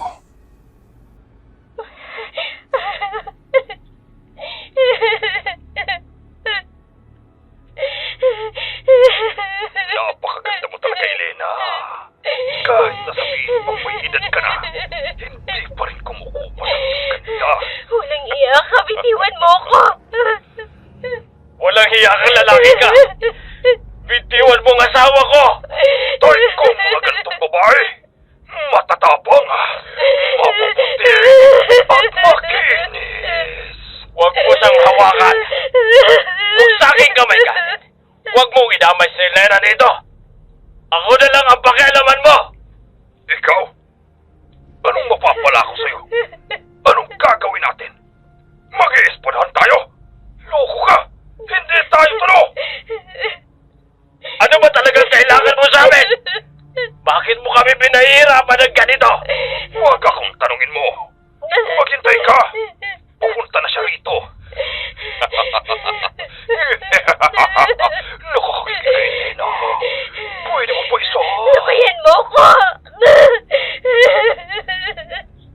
Nagtiwada ako sa asawa ko. Panay ang hipo ng hayop na to. Ano ba? Kanina ka ba? Itigil mo yan! Huwag ka mang matakot. Kahit naman anong gawin mo, wala ka magagawa. Nakatali ka.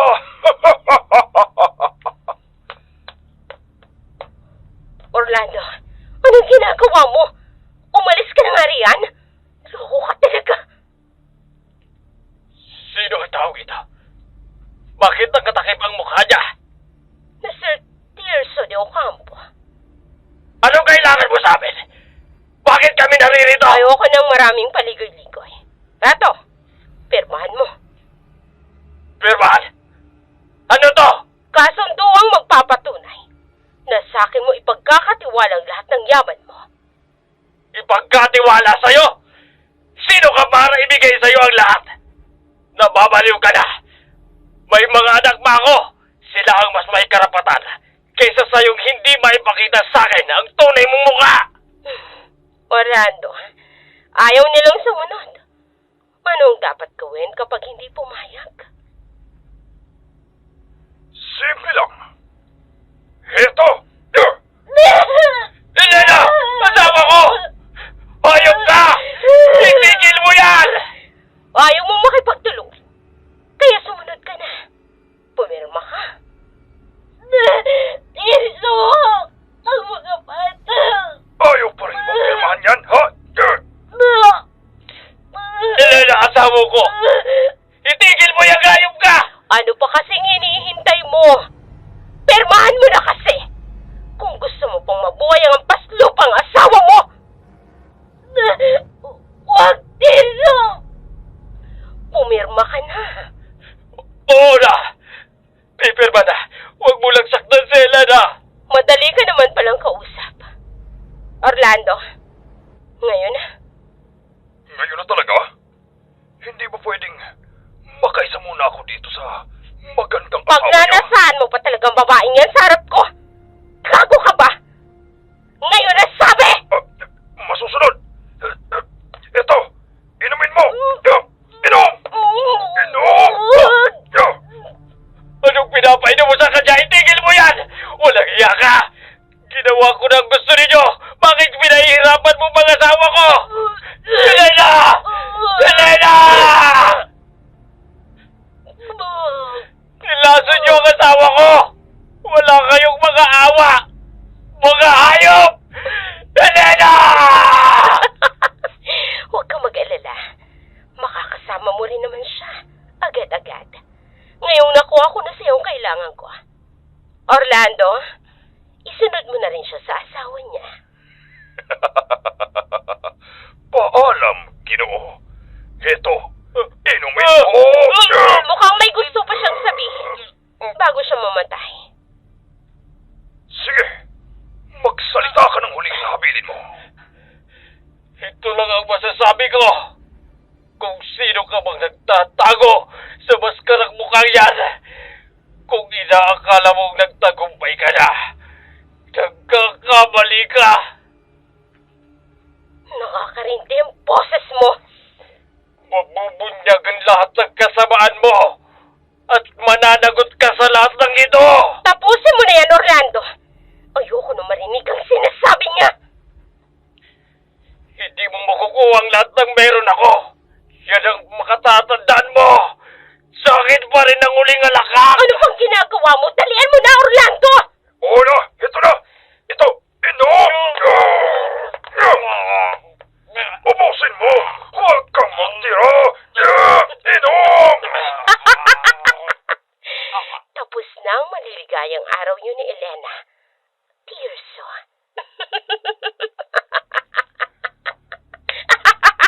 Ayan na. Tapos na ang problema mo. Ano nang gagawin ko sa kanila? Iligpit mo ang bangkay nilang dalawa. Palabasin mong aksidente ang lahat ng nangyari. Na parang pinatay sila ng isang nakatatakot na halimaw. Arigado, akong bahala. Nai-record pala ito ng mga monitor dito. Nang hindi ko napapansin. Akala ko, sira na ang mga recorder ng bodegan to. Mananagot talaga ako kapag nakita niya to. Mga hayop kayo. Hinding-hindi ko sila mapapatawad sa lahat ng ginawa nila sa anak ko. Walang hiya kang babae ka. Kung sino ka mang nagtatago sa maskarang yan, lagot ka sa akin.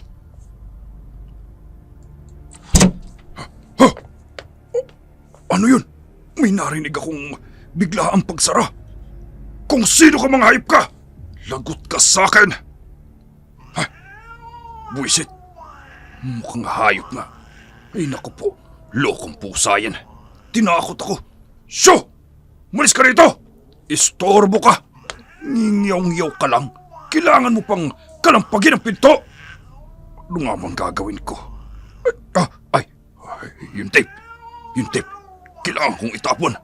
Baka may ibang tao pang makakita. Tatapo ko na.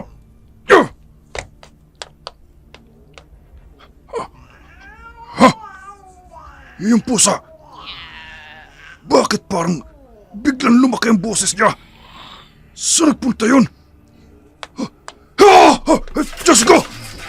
Hindi ka pusa! Anong klaseng nilalang ka?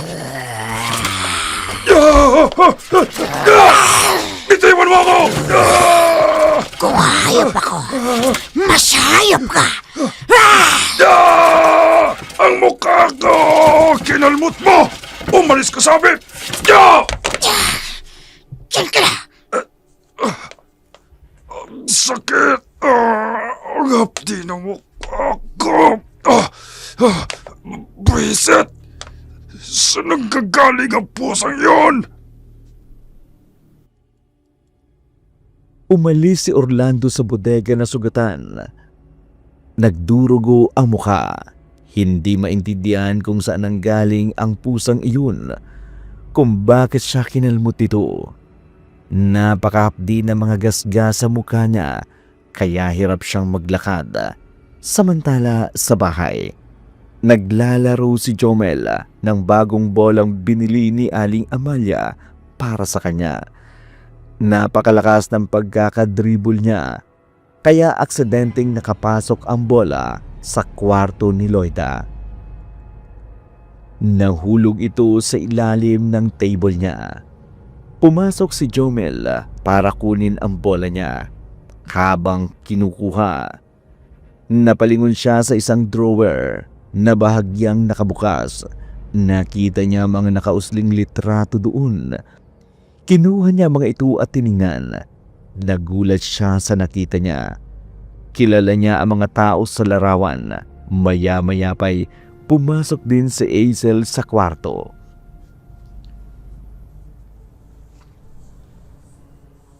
Si Mama! Pati na si Papa! Jumel, ano bang ginagawa mo rito? Halika na, lumabas na tayo. Ate, tingnan mo. Sila Mama at Papa. Nakakaawang itsura nila. Para silang pinahirapan. Diyos ko, totoo nga. Ganito ba talaga silang natagpuan sa sasakyan? Ate, bakit ganito? Parang hindi ba sa aksidente lang nangyari kila Mama at Papa? Tingnan mo pong maigi oh. Parang may kung ano pang nangyari sa kanila. Bago bumangga ang sasakyan. Hindi ipinakita to sa akin ni Tia. Ate, alamin natin ang totoo. Nakakaawang sinapit nila eh. Tahan na, Jumel. Jumel? Hazel? Anong ginagawa niyo rito sa kwat? Chang, Ha? ano ho ito? Bakit hindi niya ipinakita sa akin ang lahat ng Akin ito? ang mga yan. Sinong nagsabi sa inyong pakialaman niyo ang mga gamit ko? Pinahirapan sila Mama at Papa. Anong ginawa niyo sa Ano kanila? bang pinagsasasabi niyo? Jumel, tama na. Na-aksidente nga sila. Anong pinahirapan na sinasabi niyo? Hindi kami bulag, Chiang. Kung aksidente ang lahat ng yan, bakit ganyan ang pictures na nakatago dito sa drawers mo? Ano? Kuha yan. Nung na-retrieve yung bangkay nila sa sasakyan. Huwag mo akong Oo, gawin tama. Chang, hindi tugma ang suot nilang damit sa suot nila nang matagpuan sa sasakyan. Ha? Imposible yan. Yan pa rin ang suot nila. Wala diyang nagbago. Puwisit na Orlandong ito. Sinabi ko nang wag akong bibigyan ng mga litrato. Napakabobo talaga. Chang, iba ho ang litratong ito sa litratong pinakita mo sa akin nung pinauwi mo kami galing sa eskwelahan. Ipaliwanag mo nga sa akin ngayon. Ano ho bang totoo? Anong ibig sabihin nito, Chang? Manahimik ka! Sa tono ng pananalita mo, parang pinagbibintangan mo na akong may gawan yan sa kanila. Hindi nga ba, Chang? Napakalakas po ng mga magulang ko. Nakapagtataka lang na bigla silang namatay nang dahil lang sa isang Ano aksidente. naman talaga ang nangyari? Bakit hindi mo yun mapaniwalaan? Sinungaling ka, Chang! Sinaktan mo sila, Mama at Papa! Pinatay mo sila! Chomel, ano ba? Mamamatay tao ka, Chang! Ano ba? Tama na sabi! Orlando! Orlando! Halika rito! Jumel, halika na. Itigil mo na yan. Ikaw na bata ka. Kapag hindi ka pa tumigil, masasaktan ka talaga sa akin! Subukan mo lang, Chang. Pati ako makakalaban mo. Tara na, Jumel. Kailangan na nating makaalis dito. Opo, ate. Orlando! Ang bagal mo! Nasaan ka na ba? Andito na ako, Loida! Saan ka ba galing? Ay, pasensya na, Loida. Anong kailangan mo sa akin? Ang sakit ng mukha ko eh. Ano nangyari sa'yo? Wala. Wala ito. Huwag mo ako intindihin. Kumilos ka na. Ang dalawang batang yon, hulihin mo. Lagyan mo ng busa ng bibig. Oo. Halika kayo dito! Teka, anong gagawin niyo sa amin, Chang? Aray ko! Sige na, bilisan mo, Ang mga kamay Orlando! ko! Bitayin Hulihin mo mo ng mga yan! Bitawan mo kami. Hindi mo na ako muling masisindak na bata ka! Huwag mong saktan ang kapatid ko! Hoy, ikaw babae! Maghintay ka! Isusunod kita sa batang to! Si Aling Amalia, kailangan kong puntahan. Siya na lang ang matatakbuhan namin. Hep! Saan ka pupunta? Dito ka lang sa akin! Pakawalan mo na lang kami, Chang. Hayaan mo na lang kaming dalawa ni Jomel. Hayaan? Pagkatapos ano, ibubuking mong lahat ng lihim ko? Hindi ako papayag, Aisel. Hindi mo maitatago ang lahat ng katotohanan. Dahil ako mismo ang magbubunyag sa lahat ng ito. Hindi ako papayag. Kaya mananahimik ka hanggat nabubuhay ako. Orlando! Bilisan mo! Nauubos ng pasensya ko! Walang malay na nakaupo ang nakataling magkapatid. Wala silang alam kung ano ang mangyayari sa kanila. Nakatali ang mga kamay nila.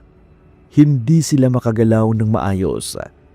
Tahimik lang silang nakaupo sa sulok na nanlalamig at natatakot. Mahina na ang paghinga ni Aisel dahil sa takot. Hindi niya alam kung saan sila dinala ni Orlando o kung ano ang balak nito sa kanila. Si Jomel naman, umiiyak pa rin at nanginginig sa lamig. Ang bodega ay madilim at nakatatakot. Maya-maya'y narinig nila ang mga yapak na papalapit sa kanila. May taong paparating sa lugar na yun. Hindi nila alam kung sino ito at kung ano ang plano. Mas lalo pang nanginig si Jomel sa takot habang naghihintay kung sino ang darating. Nagtuloy-tuloy lang ang yapak hanggang tumigil ito sa harapan nila. Hoy! Kayong dalawa! Gising! Huwag kayong magtultulugan dyan! Ayaw niyong magising Teka nga! Ang lamig ng tubig! Ano ba yan? Ate! Ang sakit ng ulo ko sa lamig! Jomel, ayos ka lang. Meron pa bang ibang masakit sa'yo? Ate! Salamat naman at nagising na kayo. Pinagod niyo ako. Tapos tutulugan niyo lang ako. Walang hiya ka, Orlando! Tingnan mo ang ginawa mo sa kapatid ko!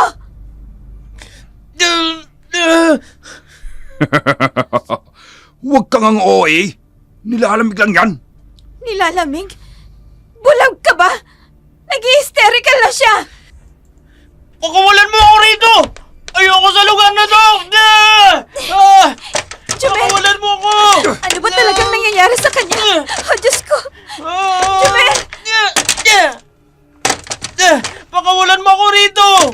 Jumel, tama na! Jumel, itigil mo na yan! Ano ba? Ako ito! Ang ate Hazel mo! Naririnig mo ba ako? Diyos ko! Ngayon ko lang nakita na ganito si Jumel. Bakit siya nagkakaganito? Ayoko sa'yo! Manahimik ka na dyan! Ayoko sa'yo! Loko ka! Kinagat mo ang balikat ko! Ah! Jumel! Ayaw mo akong bitawan, ha? Ito sa'yo!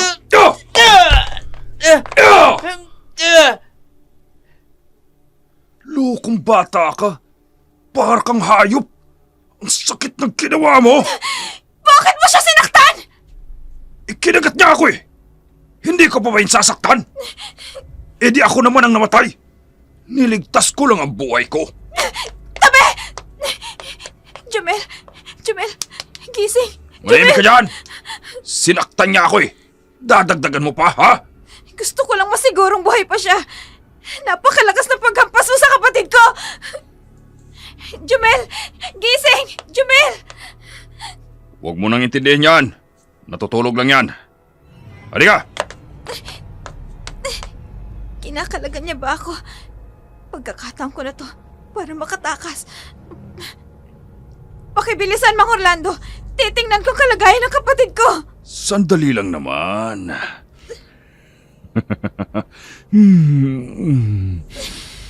Ang bango mo talaga. Ano bang ginagawa mo? Kalagan mo na sabi ako eh.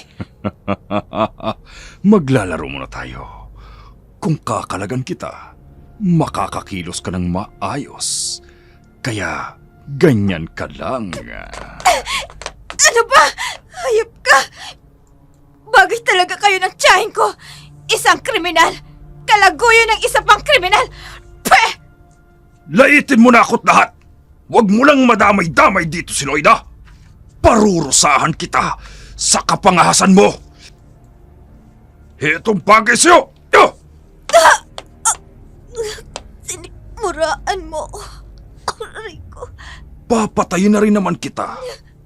Kaya, pakikinabangan muna kita. Huwag! Itigil mo to. Napurnada tayo nun. Kaya ngayon, itutuloy na natin. Jumel! Kumising ka na dyan. Tulungan mo ako, Jumel. Jumel! Ate? Jumel! Tulong! Jumel! Tulong! Jumel! Hinang-hina si Jomel. Hindi niya maintindihan kung bakit biglang nawala ang lakas niya. Gusto niyang tulungan ang ate niya, pero hindi niya magawa. Pinipilit niyang igalaw ang mga braso at binti niya, pero walang nangyayari. Iaangat na sana niya ang ulo niya nang mapatingin siya sa kaliwang bahagi ng bodega. Nagulat siya sa nakita niya. May isang figurang nakatatakot na nilalang doon. Agad siyang umiwas ng tingin dahil natatakot siyang tingnan ito ng diretso. Nakita niya na unti-unting lumalapit ang nilalang na yun kay Hazel. Gusto niyang sumigaw para balaan ang ate niya, pero wala siyang lakas. Nanginginig siya sa takot habang pinanunood ang nangyayari. Hindi niya alam kung ano ang gagawin niya para makatulong sa ate niya sa sitwasyon na iyon. Ate,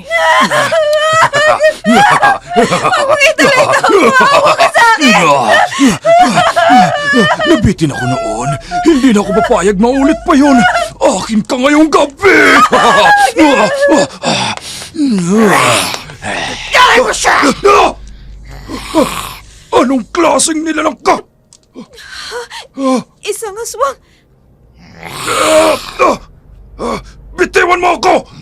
Paanong nagkaroon ng aswang dito? Tulungan niyo po kami. Jumel, Bitaw! bumangon ka na riyan. Bitaw! Kailangan mo na ako, Jumel. Babayaran mo ang lahat ng lahat ng ginawa mong kasalanan. At pupunahin kita! Ang mga mata niya, natatandaan ko siya. Siya yung nakita ko nun sa koral. Anong sinasabi mong kasalanan? Pero sino ka ba talaga? Di ko kailangang magpaliwanag sa'yo. Humanda ka sa akin! Siya! Ang sikmura ko! Wala kang awa! Tapos ka na!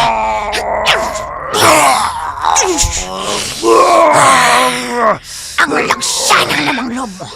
Sinlangsa ng pagkatawa!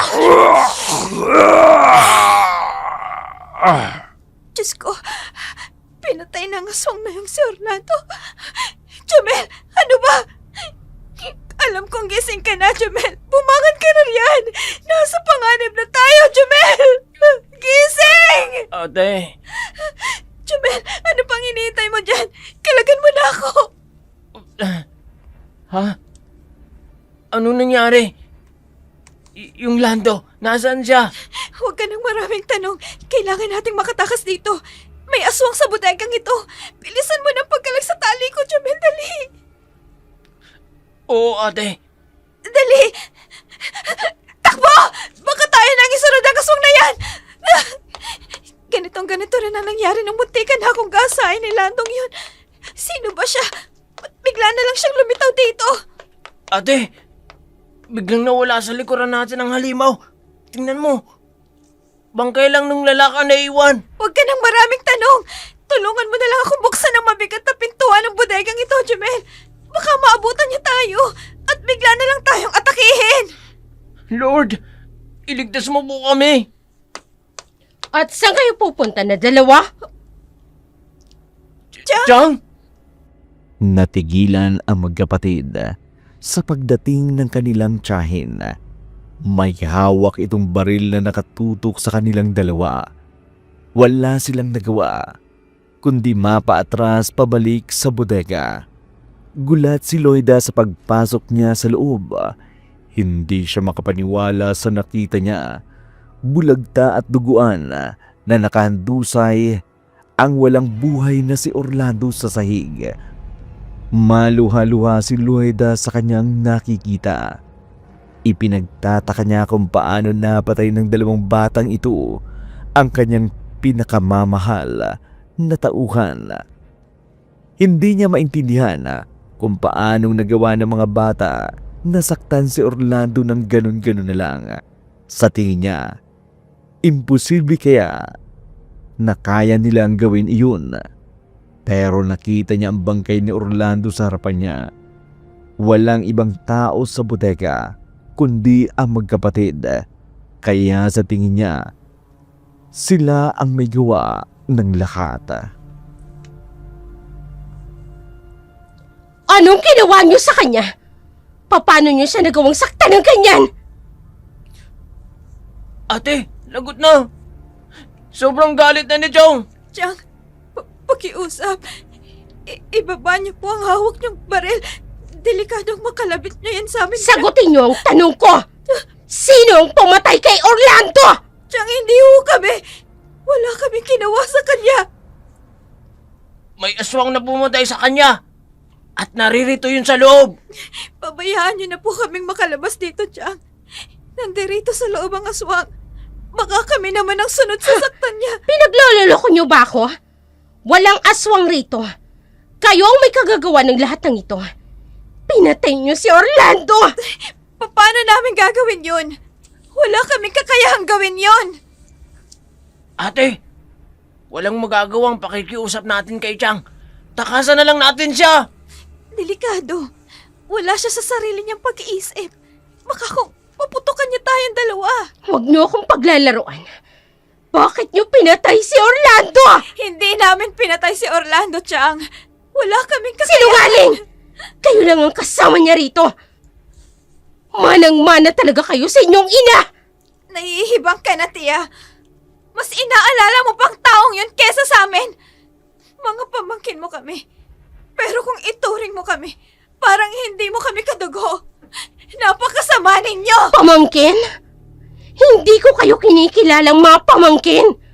Ang anak ng hampas lupa kong bilas. Si Mama ho ba tinutukoy nyo? Hindi ampas lupa si Mama. Huwag mo siyang laitin. Wala nga pala kayong alam.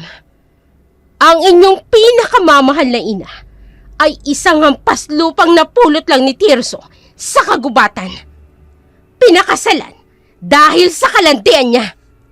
Simula nang ipagbuntis ka ng babaeng yon, lahat ng bagay na dapat mapunta sa akin, ibinigay sa kanya nang namayapa akong ama. Mas minahal niyang babaeng yon, pati na ang apo niya, kesa sa aking panganay na anak niyang babae. Magkapamilya ho tayo, Chang. Bakit hindi nyo na lang ho tanggapin ang bagay na yun? Patay na sila Mama at si Papa. Ikaw na lang ang natitira naming pamilya. Dapat inaaruga mo kami. Dapat hindi nyo kami sinasaktan. Kahit ano pang sabihin niyo, hindi magbabago ang katotohanan. Inagawan niyo ako ng aking karapatan. Mga salot! Basta na lang kayo lumitaw sa buhay namin magkapatid. Sa akin dapat lahat ng atensyon. Ang lahat ng yon, inagaw ninyo! Ayusin na lang ho natin ito, Chang. Para wala na Wala ho tayong gulo. dapat ayusin! Wala na rin naman kayong pakinabang sa akin. Papatayin ko na kayo. Tulad ng ginawa ko sa mama at papa ninyo. Lumabas rin ang totoo. Kagagawan mo ang lahat ng ito. Napakahayop mo. Trinato ka ng maayos ni Papa. Tapos, ganito lang ang igaganti mo. Kahit magreklamo ka pa, huli na ang lahat. Mamamatay na rin kayo, katulad nila.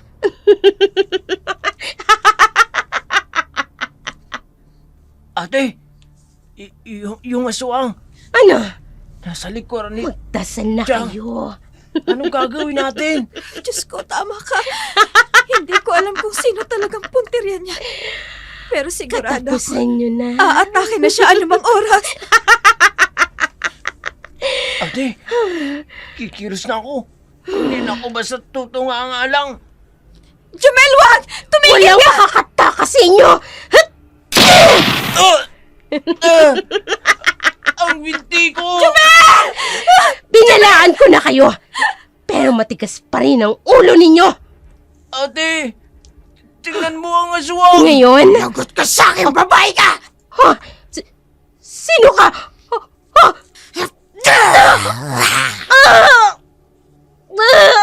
Mamamatay ka! Tulad ng ginawa mo sa anak ko! Ang balikat ko! Bitiwan mo ako!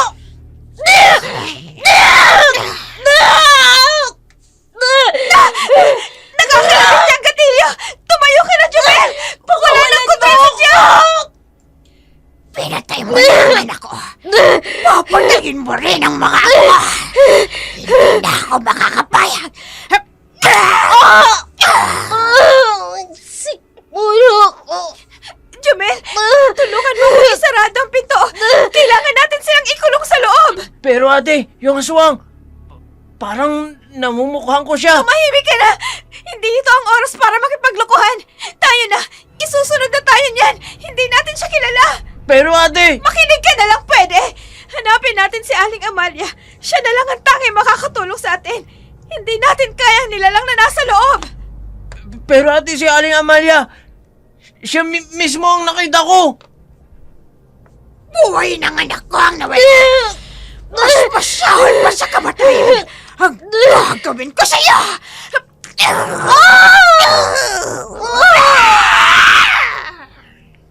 Ito na ang katapusan ng pagkikinggaman mo! Bumalik ang magkapatid sa kanilang bahay. Iniwan si Jomel sa salas dahil sa tama ng bala sa binti niya. Sinubukan namang hanapin ni Hazel si Aling Amalia sa buong bahay. Umaasa na matutulungan sila nito. Pero wala siyang nakitang Amalia kahit saan. Kinabahan si Jomel dahil hindi mawala sa isip niya ang mukha ng aswang na nakita niya sa bodega. Gusto niyang isipin na panaginip lamang ang lahat, pero hindi niya makalimutan ang malinaw na mukha nito. Maya-maya'y narinig nila ang tunog ng sirena ng pulis sa hindi kalayuan. Nakarating ito sa tapat ng bahay nila.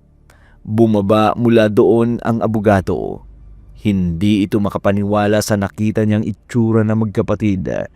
Puno ng takot at sugat ang dalawa. Mga bata, ano nangyari dito? At bakit ganyan ang mga itsura nyo? Mahabang kwento, attorney. Kung alam niyo lang ang mga nangyari.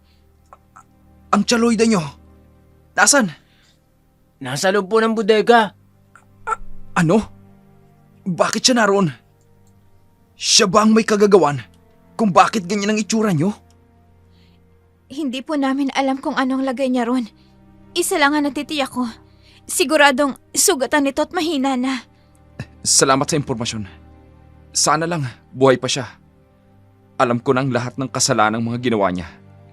Salamat sa mga papeles na dinala niyo sa opisina ko. Papeles na dinala sa opisina niyo? Teka, sinong may gawa nun? Hindi ko alam papunta sa inyo. Ano? Kung ganon, totoo nga ang sinabi sa akin ng aking sekretarya. Isang matandang babae ang nagdala nun sa akin. Paano niya ako nakilala? Ate, si Aling Amalia yun. Siya lang ang tayong makakagawa nun. Kakaiba talaga siya sa lahat. Salamat sa kanya. Makakasuhan na ang tsaloyda nyo. Teka, nasan si Aling Amalia? Mula nang may mangyari sa bahay, wala na siya. Bakit hindi na siya sa atin nagpakita? Si Aling Amalia, may lihim siyang tinatago sa amin. Mga bata, dito na lang kayo. Kami na ang bahala sa tsaloyda ninyo. Men, tara na! Doon tayo sa bodega! Matapos mapuntahan ni Philip ang lugar na pinangyarihan, tuluyang sinampahan ng kaso ang kanilang Tia Loida. Patay na rin si Orlando, kaya ipinalibing na lamang nila ito. Ginawa nila ang lahat para mailihim ang nakatatakot na nangyari sa bodega noon. Sa gabay ni Philip, si Hazel na ang humawak ng kanilang mga ari-arian. Tuluyang nabawi mula sa mga illegal na transaksyon ang kanilang mga properties. Nakabalik din sa dati ang buhay ng magkapatid. Malayo sa pang-aabuso at pananakit na naranasan nila. Si Aling Amalia naman, tuluyan ang lumayo at hindi na muling nagpakita sa magkapatid. Ayaw niyang ipaalam sa mga bata ang totoong katauhan niya at ang lihim tungkol sa kanilang ina. Tapos na ang misyon niya. Naipagiganti niya na ang ginawa ni Loida sa anak niyang si Elena. Masaya na lamang itong bantayan ang kanyang mga apo sa malayo. Makita lang niyang malusog ang mga ito. Masaya at walang nananakit sa mga ito. Panatag na siyang magtago sa hindi nila alam na lugar. Tahimik at nagsimula ng maging normal ang buhay ng magkapatid. Sa huli, natutunan nila na hindi lahat ng tumutulong ay may masamang balak. Hindi lahat ng kapamilya ay maaasahan. Minsan, ang ibang tao pa ang magliligtas sa iyo sa mga taong dapat sanay nag-aalaga sa iyo.